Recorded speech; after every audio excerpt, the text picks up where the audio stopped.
வணக்கம். விருச்சிக ராசிக்காரங்களுக்கு மார்ச் மாத ராசி பலன்கள் எப்படி இருக்க போகுது அப்படிங்கிறத இந்த வீடியோவில் தெளிவாக பார்க்க போகிறோம்.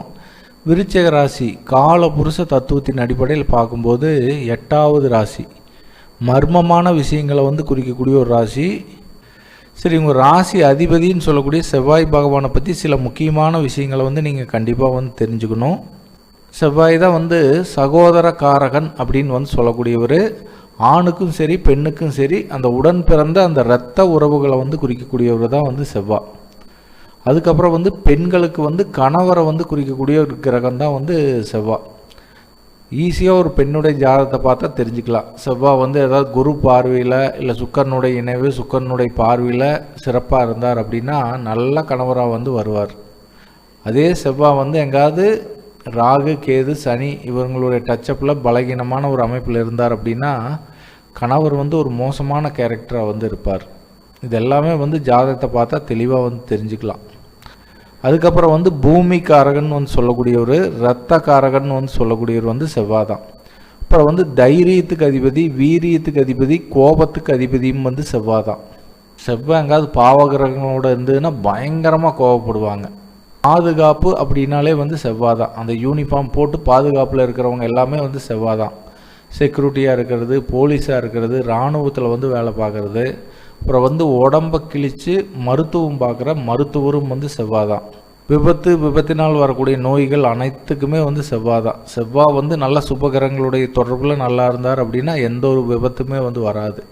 செவ்வாய் எங்காவது பாவகிரகங்களுடைய டச்சப்பில் இருந்து தசாபுத்தியாகவும் வந்துருச்சுன்னா விபத்து கண்டிப்பாக நடக்கும். செவ்வாய் பகவான் ஒரு ஜாதகத்தில் எவ்வளோ ஒரு முக்கியமான கிரகம் அப்படிங்கிறத நீங்கள் தெரிஞ்சிருப்பீங்க. சரி, இப்போ மார்ச் மாத கிரக அமைப்புகள் எப்படி இருக்குது, உங்களுக்கு எந்த மாதிரி யோகமான பலன்கள் நடக்கும் அப்படிங்கிறத தெளிவாக பார்க்கலாம். ஒரு ராசி அதிபதினு சொல்லக்கூடிய செவ்வாய் பகவான் உங்கள் ராசிக்கு 4ஆம் இடம் சொல்லக்கூடிய கேந்திரஸ்தானத்தில் குருவுடைய பார்வையில் இருக்கிறார். ராசி அதிபதிக்கு குருவுடைய பார்வையில் இருக்கிறது ஒரு சிறப்பு. அதுவும் 4ஆம் இட கேந்திரஸ்தானம். எப்பவுமே எந்த ஒரு கிரகமே கேந்திரத்திலேயோ திரிகோணத்திலேயோ இருந்ததுன்னா அது பலமாக இருக்குது அப்படிங்கிறது ஒரு அர்த்தம். அதன் அடிப்படையில் உங்கள் ராசி அதிபதினு சொல்லக்கூடிய செவ்வாய் பகவான் உங்கள் ராசிக்கு 4ஆம் இடம் சொல்லக்கூடிய கேந்திரஸ்தானத்தில் குருவுடைய பார்வையில் இருக்கிறது சிறப்பு. அப்போ 4ஆம் இட விஷயங்கள் எல்லாமே நல்ல முறையில் ஆக்டிவேட் ஆகும். 4ஆம் இடம் தான் வீடு, வண்டி, வாகனங்கள் சார்ந்த விஷயங்களை குறிக்கக்கூடிய ஒரு ஸ்தானம். அந்த இடத்துக்கு உங்கள் ராசி அதிபதி போகிறது அது சார்ந்த விஷயங்களில் உங்களுக்கு நன்மையான பலன்கள் கண்டிப்பாக நடக்கும்.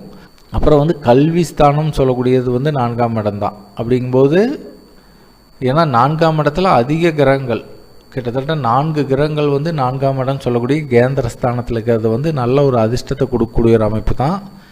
அதில் உங்கள் ராசி அதிபதி 4ஆம் இடத்துல இருக்கிறதுனால கல்வி சார்ந்த விஷயத்துலேயும் உங்களுக்கு ஒரு நன்மையான பலன்கள் நடக்கும். அப்புறம் ஒரு சில பேர் இடம் வாங்குறது, வீடு கட்டுறது, அப்புறம் வண்டி வாகனங்கள் வாங்குறது, இந்த மாதிரி சுய ஜாதகத்தில் நல்ல தசாவுத்திகள் நடந்துட்டு இருந்ததுன்னா இந்த கோச்சாரம் இணையும் போது அந்த பலன்கள் எல்லாமே நல்ல முறையில் நடக்கும். விருச்சிக ராசிக்காரங்களுக்கு உங்கள் ராசிக்கு தனாதிபதி, பஞ்சமாதிபதினு சொல்லக்கூடிய முக்கிய யோக கிரகம் குரு தான். அவர் உங்கள் ராசிக்கு 8ஆம் இடத்துல இருக்கிறது ஒரு வகையில் உங்களுக்கு மைனஸ் தான்.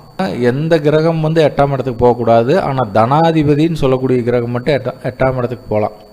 எந்த கிரகம் 8ஆம் இடத்துக்கு போகக்கூடாது. ஆனால் தனாதிபதினு சொல்லக்கூடிய கிரகம் மட்டும் 8ஆம் இடத்துக்கு போகலாங்கிற ஒரு சிறப்பு விதி உண்டு. ஏன்னா அவர் அங்கே இருந்தாலுமே தன்னுடைய 7ஆம் பார்வையை தன்னுடைய வீடுன்னு சொல்லக்கூடிய தனுசு ராசி பார்ப்பார். தனுசு ராசி உங்களுக்கு தனஸ்தானம்.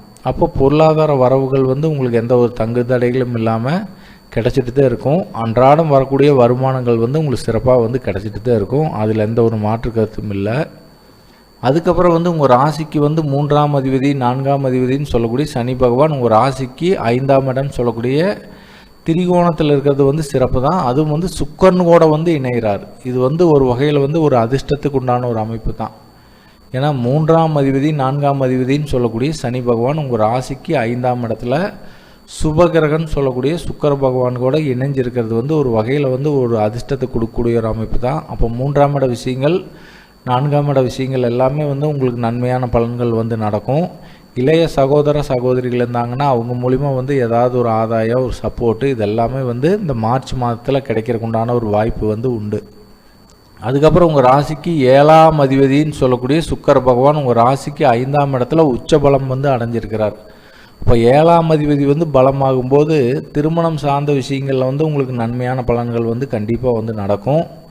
விருச்சிக ராசிக்காரங்க திருமண அமைப்பு இருக்கிறவங்க, ஏன்னா இப்போ வந்து குரு பார்வை வந்து உங்கள் ஜென்ம ராசிக்கு இல்லை, அப்படி இருந்தாலுமே வந்து நல்ல தசாபுத்திகள் நடந்துட்டு இருந்ததுன்னா திருமணம் சார்ந்த விஷயத்தில் வந்து உங்களுக்கு நன்மையான பலன்கள் வந்து கண்டிப்பாக வந்து நடக்கும்.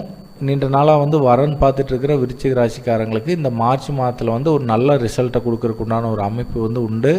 அதனால் இந்த மார்ச் மாதத்தை பொறுத்தளவுக்கு ஒரு நல்ல ஒரு அமைப்பு வந்து உண்டு திருமணத்துக்கு.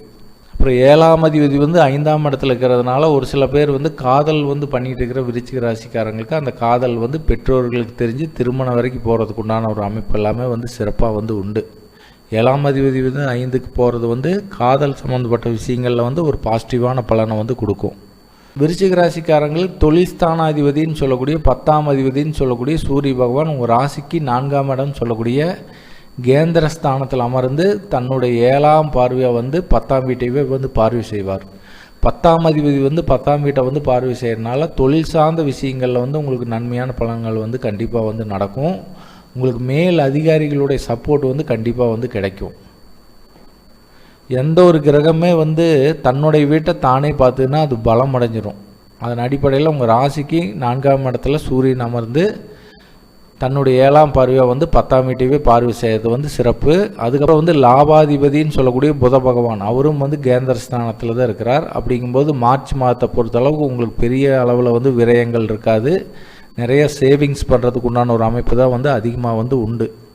விருச்சிக ராசிக்காரங்களுக்கு அதிர்ஷ்டமான நாட்கள் அப்படின்னு பார்க்கும்போது மார்ச் 7ஆம் தேதி 8ஆம் தேதி அன்னைக்கு வந்து கோச்சார சந்திரன் வந்து உங்கள் ராசிக்கு 12ஆம் இடத்துல குருவுடைய பார்வையில் வந்து பயணிப்பார். அப்படி பயணிக்கும்போது உங்களுக்கு முதலீடுகள் சம்மந்தப்பட்ட விஷயங்கள், ஏற்றுமதி இறக்குமதி தொழில் சார்ந்த விஷயங்களுக்கு வந்து ஒரு நன்மையான பலன்கள் வந்து அதிகமாக வந்து நடக்கும். அதுக்கப்புறம் வந்து எப்போ அதிர்ஷ்டமான நாட்கள் அப்படின்னு பார்க்கும்போது மார்ச் 12, 13 அன்னைக்கு வந்து கோச்சார சந்திரன் வந்து உங்கள் ராசிக்கு 2ஆம் இடம்னு சொல்லக்கூடிய தனஸ்தானத்தில் குருவுடைய பார்வையில் வந்து பயணிப்பார். அப்படி பயணிக்கும்போது பொருளாதாரம் சார்ந்த விஷயத்தில் வந்து உங்களுக்கு நன்மையான பலன்கள் வந்து நடக்கும். உங்களுக்கு வர வேண்டிய பணம் வந்து வர்றதுக்கு உண்டான ஒரு அமைப்பு வந்து உண்டு. பணம் ஏதாவது எதிர்பார்த்துட்டு இருந்தீங்கன்னா இந்த காலகட்டத்தில் போய் முயற்சி எடுத்திங்கன்னா அந்த பணம் வந்து உங்களுக்கு கிடைக்கிறதுக்கு உண்டான ஒரு அமைப்பு வந்து உண்டு. பேங்க்கில் ஏதாவது லோன் எதிர்பார்த்துட்டு இருந்தீங்கனாலும் இந்த காலகட்டத்தில் முயற்சி எடுத்திங்கன்னா கண்டிப்பாக வந்து கிடைக்கும்.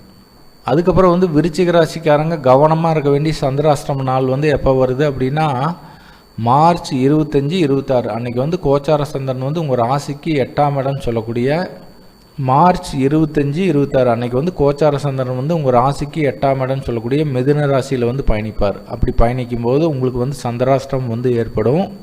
அந்த 2 நாட்கள் மட்டும் கொஞ்சம் கவனமாக இருங்க. நீங்கள் உண்டு உங்கள் வேலை உண்டுன்னு இருக்கிறது வந்து சிறப்பு. தேவையில்லாமல் யாருடைய பிரச்சனையிலுமே வந்து தலையீடு பண்ணாமல் இருக்கிறது வந்து சிறப்பு. விருச்சிக ராசிக்காரங்களுக்கு வழிபாடுன்னு பார்க்கும்போது உங்கள் ராசி அதிபதினு சொல்லக்கூடிய செவ்வாய் பகவானுக்கு அதிதெய்வம் சொல்லப்படக்கூடிய முருகப்பெருமானை வந்து நீங்கள் தொடர்ந்து வழிபாடு வந்து செஞ்சுட்டு வந்தீங்கன்னா நல்ல ஒரு அதிர்ஷ்டங்கள் வந்து உங்களுக்கு கிடைக்கும். பழனிக்கு போயிட்டு வர்றது, திருச்செந்தூர் முருகனை போய் வழிபாடு செஞ்சுட்டு வர்றது, இதெல்லாமே வந்து விருச்சிக ராசிக்காரங்களுக்கு ஒரு நல்ல யோகத்தை வந்து ஏற்படுத்தும். அதிர்ஷ்டமான கலர்னு பார்க்கும்போது ரெட் கலரை வந்து நீங்கள் அதிகமாக பயன்படுத்துங்க. அதிர்ஷ்டமான எண்ணுன்னு பார்க்கும்போது 9ஆம் எண்ணை வந்து நீங்கள் அதிகமாக பயன்படுத்தினீங்கன்னா நல்ல ஒரு அதிர்ஷ்டத்தை வந்து கொடுக்கும். அதிர்ஷ்டமான திசை அப்படின்னு பார்க்கும்போது வடக்கு திசை வந்து நீங்கள் அதிகமாக பயன்படுத்தினீங்கன்னா உங்களுக்கு ஒரு நன்மையான பலன்கள் வந்து அதிகமாக வந்து நடக்கும். ஸோ மார்ச் மாத கிரக அமைப்பை பொறுத்தளவுக்கு விருச்சிக ராசிக்காரங்களுக்கு ஓரளவுக்கு சாதகமான அமைப்பிலேயே கிரகங்கள் இருக்கிறதுனால அதிகப்படியான நன்மையான பலன்களே வந்து உங்களுக்கு கிடைக்கும்னு சொல்லி மீண்டும் அடுத்த ராசியான தனுசு ராசியில் சந்திக்கலாம் நண்பர்களே. வணக்கம், வாழ்த்துக்கள்.